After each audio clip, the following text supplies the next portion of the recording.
Welcome to Karen's Conversations number 38. Today I have the great pleasure of talking with Aprill Allen, and the conversation's entitled A Little Knowledge Is, and fill in those blanks. So I'm going to throw straight over to Aprill. Welcome and introduce yourself. Okay, well, hi, I'm pleased to be here as well. I'm Aprill Allen. I'm also known as the Knowledge Bird. I'm a knowledge management consultant, and I've been working for myself for, I think it's 9 years, independently. So I've spent a bit of time with a couple of vendors over the years, but I don't have any particular favourites. So I help people solve problems with knowledge. Brilliant. So you're a certified knowledge-centred, I always say wants to support, because it's changed, hasn't it, from knowledge-centred support to knowledge-centred service. So you're a certified knowledge-centred service training provider. So tell us a bit what KCS is. Okay, so KCS is a methodology for problem solving with knowledge, and it's been continuously developed over 20 years by a not-for-profit consortium of member companies, and they've tried and tested all of these aspects of problem solving with knowledge, and KCS is what's come about from that. Okay. Now, how does that differ then from other knowledge management approaches that might be out there? So other knowledge management approaches are, you could call it knowledge engineering, I guess, because you're anticipating what people are going to need and anticipating how they'll want it, whereas KCS is more responsive and it responds to demand. Okay. So tell us how does that respond to that demand? Where's the demand sort of coming from? So in a service environment, there will be contact with customers, and from those customer queries will come questions that you may or may not have the answers to in your role as a support person or a customer service person. So KCS gives you a way to create knowledge in the moment and at the time that we're talking to a customer, using the words that they're using to describe their problems. And we can capture in the moment, capture the context, and then search for what we already have that exists. And if we don't find it, we can add it in or fix what might need reviewing. Right, okay, so it's a bit like sensing the need and responding accordingly. Yeah. Ooh, I like that. You spoke at the ITSMF New Zealand conference not too long ago, and it was a great presentation. I absolutely loved it. And you were talking a lot about self-service. So tell us where self-service is at now, and how people can improve if they need to, which they probably do. So self-service is getting more common. Most of us will try and help ourselves first when we encounter an exception to what we're expecting to have happen when we use something. And we'll Google something, or we might find that the website of the product or service we're using has a knowledge base already that we'll go and try and find an answer to what we're having issues with. So there's already a demand for self-service, and a lot of organisations are already providing some kind of self-service to varying degrees of success. But what's really pushing it along now is the chatbots and the automation that's coming into the service context. And there's a pressure being applied, I guess, into service environments to deliver answers automatically and proactively. So that's what's driving up an awareness now of knowledge management, where, you know, we've had to fight the battle of people even knowing what it is. So it's changing. Self-service is becoming even more important than it's already been for the last probably 5 years. Mm. And what are what would you say the biggest mistakes people make with let's say they're embarking on, we need to give more self-service to maybe our internal customers, rather than them, call a service desk or a contact center. What are some of the early mistakes they may encounter or make? So there's a few sort of fairly common mistakes. The first one would be, like I mentioned before, the anticipating of what people want to know, and how we describe it to them. So a customer will always experience an issue differently to how we will describe it, because as the knowledge worker, we're coming from the perspective of how something is expected to work. We're not coming from the point of view of how it breaks. So our language is going to be different. It's kind of unavoidable when you enter into creating a self-service channel without knowing about KCS.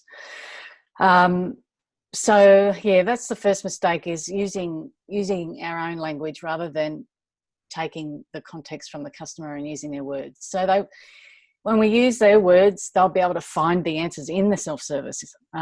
So it really does help when you use the customer words.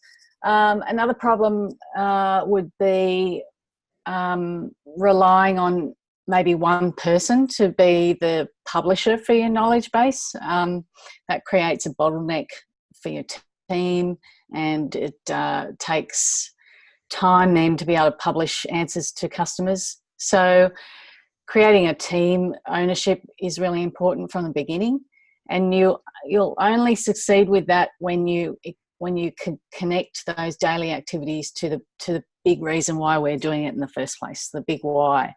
So having the executive and leadership connecting those dots from the beginning. They're my top three sort of things that I see happening all the time. It's really a question of, from a KCS perspective, effective knowledge management, is integrating that into business as usual and data activities, as opposed to make it something that we do on the side. Yeah, integrating it into the way we do our work, rather than a burden that we have to achieve and schedule in. So it should really be the way we get our work done all the time. Brilliant. So we're hearing a lot now about, and you've mentioned chatbots, artificial intelligence, machine learning, automation.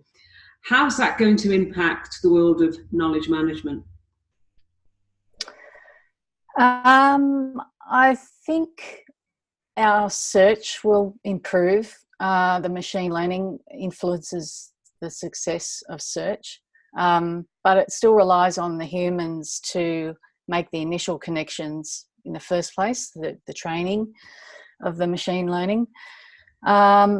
So I'm looking forward to search, enterprise search, really adding a lot of value to organisations. I think at the moment there's a lot of hype around it. Dropbox have recently changed their interface, and it's not so much just about storing files. It's now a collaborative workspace. And I'd read an article about somebody saying this is the death of knowledge management, but I don't think that's true. You still have to encourage people to collaborate in a way that drives value in the organisation and improves workflows, rather than creating more places for people to be.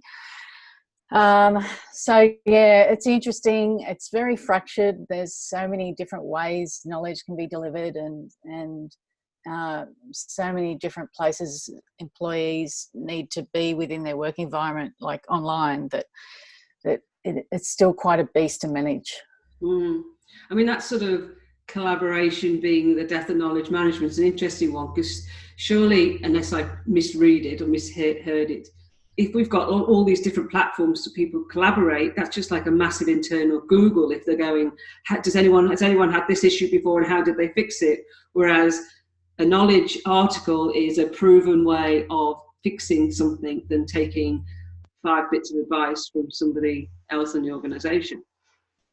Yeah, that's right. It's been validated. So validated through people using and reusing and keeping it relevant and up to date through that reuse.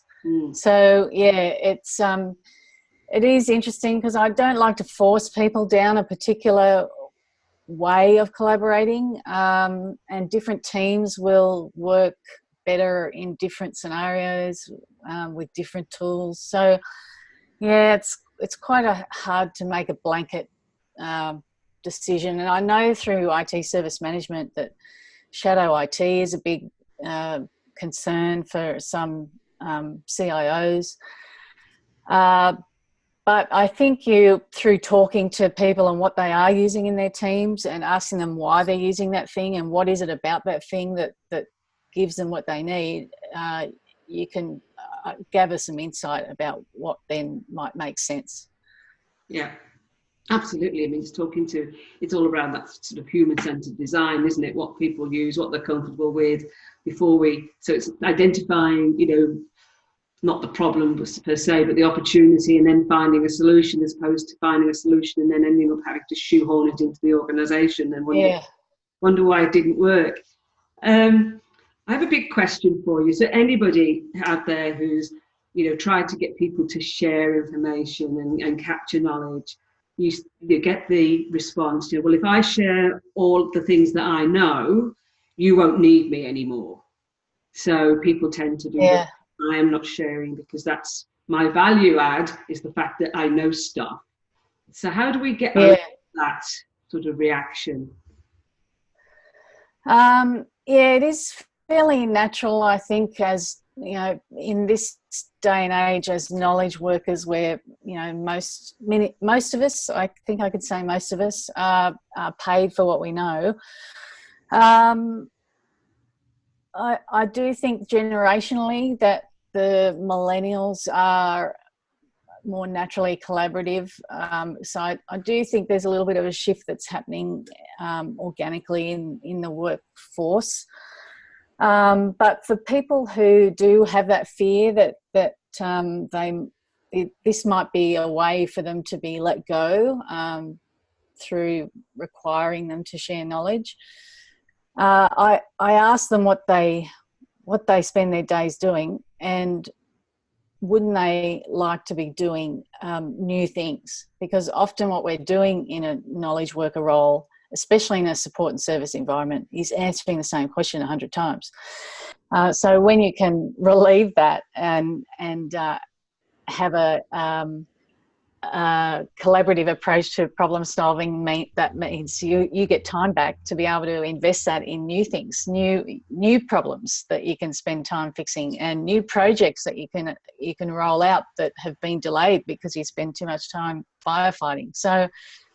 So that's where I go, and often just listening to the fear helps, because it's reframing what they're worried about. Absolutely, yeah. It's all about identifying what's in it for them, and I think that's a great conversation to have. Is that we can get rid of the mundane and let you work on the hot, sexy things, as opposed to the mundane. So yeah. That's a good what's in it for them. Now, we talked earlier about self-help and some of the issues and problems organisations and individuals might have, and I wanted to sort of widen that and just say, what's some of the biggest common mistakes people make, when starting from scratch with the knowledge? Well, do they start from scratch? Part of the question, I suppose. Mistakes they make with starting knowledge management. We've talked about making sure that knowledge is in customer terms. So that's one thing. What other starting out mistakes do people make?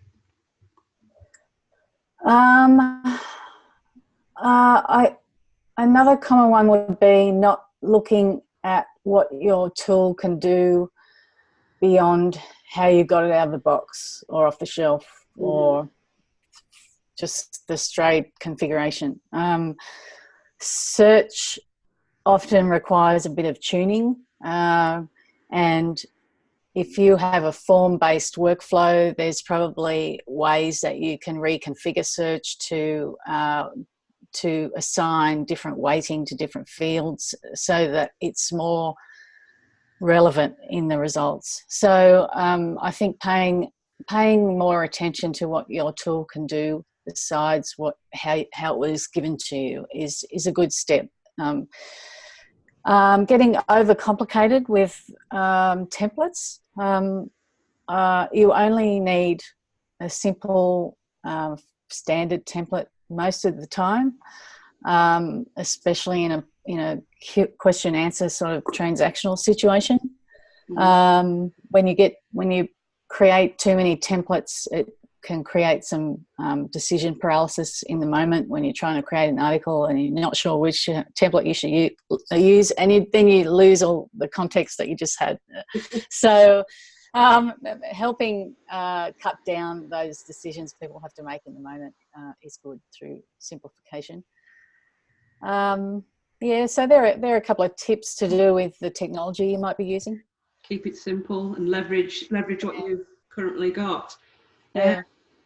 The other thing I was going to ask, so if I'm sort of greenfield and starting off, okay, we need to do something with knowledge management, what's the very first thing I should do? Is that like speaking to the customer and saying, what do they need? Is it uncovering, because knowledge will be out there somewhere, even if it's on the back of the paper or whatever. And I guess most systems, incident management, ticketing will have knowledge buried in there as well. Is it uncovering that? Is it structure? What's the starting point? So understanding what you have at the moment and the way people are working in. I think if you can quantify what the current situation is, it helps to point out where the benefits are in the new way of working. So getting a good understanding of what currently is helpful. And then I think training's kind of important, so you can understand what especially if you're looking at something like KCS, because it's quite a big methodology. There are things you can do fairly simply and straight away, but it's good if you have the full picture so you can know where your opportunities are. But first of all, understanding what you have and how you work at the moment so that you know what sort of change you need to signal, and then explaining why. So why we're doing this is usually so we can deliver better customer experience. Yeah, absolutely. Yeah. Brilliant. And one of the things that I've always pondered with a lot of these approaches to knowledge management is how, we make sure that we keep it current. So, we've identified a piece of knowledge, we capture it. How do then make sure that it is actually still doing the job it was intended to do? Yeah. A culture of team ownership is important. So everyone is aware and able to review through their reuse of the knowledge.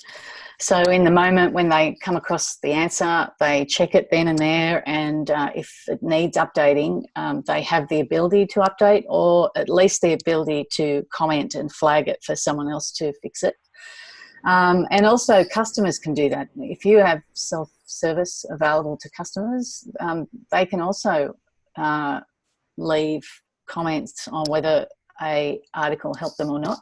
Usually it's like a thumbs up and a thumbs down sort of scenario, or something, a star rating potentially, depends on the tool. But being able to act on that feedback keeps your self-service and your internal knowledge up to date and relevant. Brilliant. It's all about continuous improvement and getting everybody to identify where those improvements need to be made. Yeah. Excellent. Now, Aprill, you have one of your many service offerings. A recent one is the Kick-Ass Knowledge Management course. Tell us about that. Yeah, so as a consultant, like consulting on site takes time and expense for clients, and not everyone can afford to do that, especially if they're a smaller business. They've got a small team, they're only just expanding their support capability. So I wanted to offer access to consulting and training that they could achieve fairly easily. So, bite-sized sort of information, things that they could do with what they had. So that's what I did. Keys to a Kick-Ass Knowledge Base is 6 weeks program of twice a week they get emails. So it turns up in the inbox. It's a bite-sized bit of work that you can do as a team leader, and you can work with your team on creating a bit of a content standard so that you know how to write knowledge articles. You can, I take them through looking at their tool and what does the search do, and what are the opportunities to improve outcomes through what you've got. So over 6 weeks, they should be able to come out with a bit of improvement already without doing a full-blown KCS or a full-blown discovery. Even they can get their team together and start the ball rolling on understanding their why and their mission, and the understanding what measurements can do to outcomes, and what you can look for in self-service. I hope that it just makes this kind of work accessible to smaller teams that are out there, because there's so many of them that are wanting to offer self-service and just aren't getting improvements yet. Yeah. That's a brilliant idea. It's a great initiative. And so while we're on that subject, let's tell people now where they can go and get more information. Yes. So if you go to knowledgebird.com, there's a link for online course, and you just sign up through there, and you'll get every Tuesday a new program starts. So if you sign up on a Tuesday, you'll get it the same day, but if you sign up on Wednesday, it'll come through the following week. So just be prepared for that. But I am talking to students that are on it, and sort of listening to feedback, and I'm seeing how things go and whether that sort of cadence works for them. So if you're interested, if you have listeners interested in taking part, it'd be great to see what they think too. Absolutely, highly encourage it. Now, my last question, you're part of this good guidance thing. Tell us about that.